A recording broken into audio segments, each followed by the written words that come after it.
Hello everybody. This video lesson I'm going to go ahead and show you how to do solution stoichiometry. So basically the stoichiometry stuff that I showed you already, I'm going to apply it to solutions and show you that really that there's no difference between the problem except for just how you start it. I used the BCA table. What I'm going to do in this problem is I'm going to use this table because I'm going to show you in another video how I would use that for more complex problems. So this problem here, we're looking for how many grams of silver chromate. So I wrote that above the balance equation. That's what I'm looking for. And I'm looking for how much is going to precipitate. Remember, the precipitate is the solid that's going to form. So that's why this is going to be the solid. And it tells me that I have 150 milliliters of 0.5 molar silver nitrate.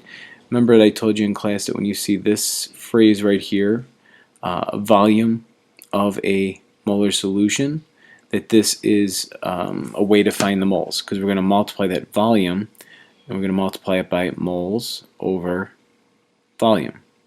So therefore the volumes will cancel. So really whenever you see this phrase volume and a molarity, they're telling you what the moles are. So they're combining silver nitrate and potassium chromate. Okay, so what I did was I put that information here and I put it here.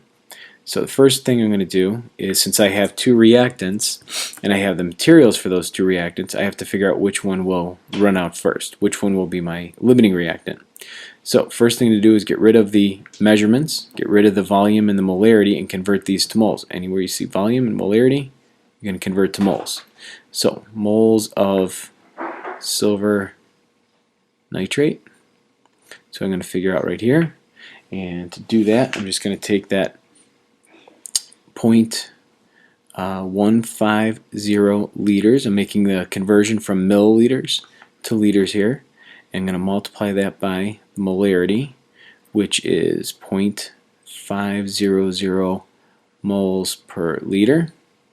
And what I can do is do that calculation. I'm going to end up with 0.075 moles of silver nitrate.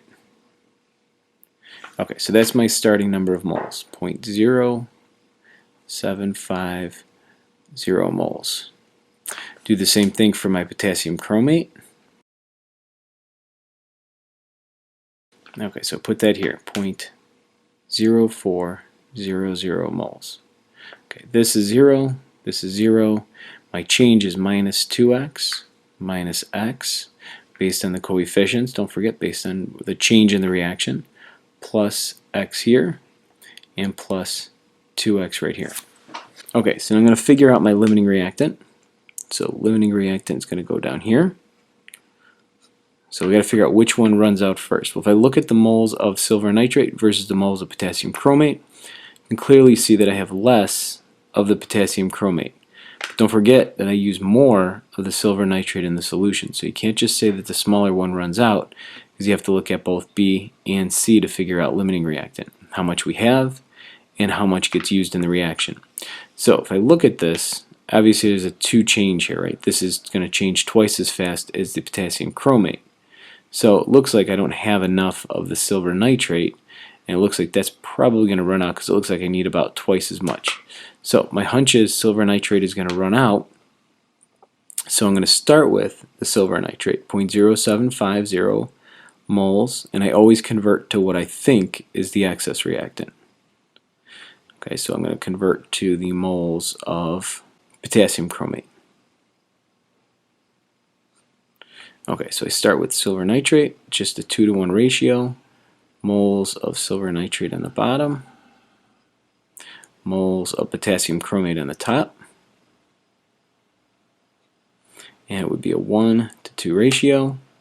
So just divide that in half and I should end up with 0.0375 moles of my potassium chromate.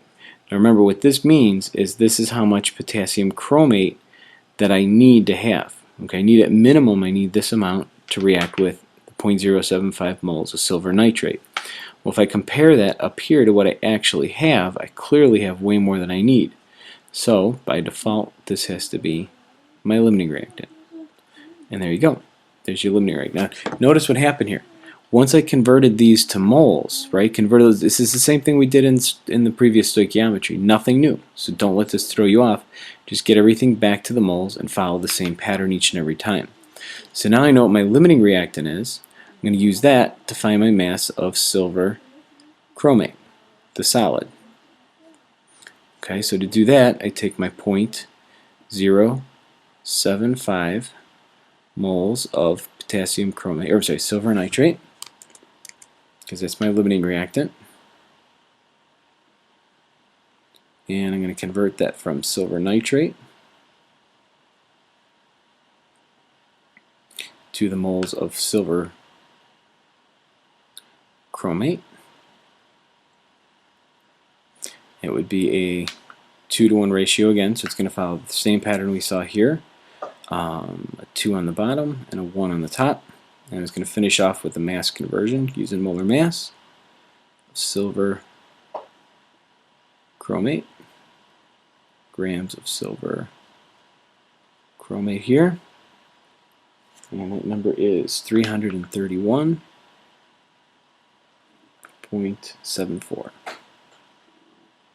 for every 1 mole. So notice my units cancel nicely. And if I do that calculation, we end up with 12.4, 3 significant figures, so 12.4 grams of silver chromate left over. Okay, so again, like I said, nothing new there, pretty much the same thing as we did before. Okay, we took the molar concentrations and the volume, converted it to the moles, and pretty much plugged into the table and solved it. So hopefully that helps you get a little better idea of how to deal with solution stoichiometry and how to convert volumes and molarities into moles. Thanks.